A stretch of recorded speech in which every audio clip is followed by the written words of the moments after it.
今天想要分享给大家的是低脂又饱腹的燕麦布丁，这些就是所要用到的食材。葡萄干没有的话可以不放，戒糖的话连白砂糖也可以省略。所以最精简的版本只需要准备这4样食材。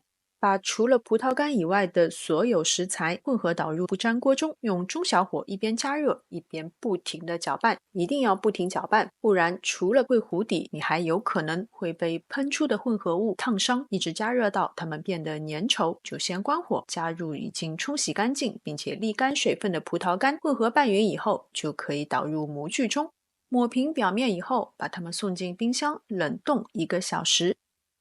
这是冻硬了的布丁胚，脱不脱模其实可以随意。我今天是用空气炸锅来做，你也可以用烤箱。想要烤出来表面的颜色更好看，建议在表面刷上蛋黄液，接着送进预热好的空气炸锅，180度烤15分钟。看看烤好的燕麦布丁颜色是不是超级诱人？你也可以提前1晚做好，放在冰箱冷藏，第二天早上用烤箱或是空气炸锅加热，这样你就可以非常快速的解决早餐了。关键是它低脂低卡，吃起来完全没有任何负担。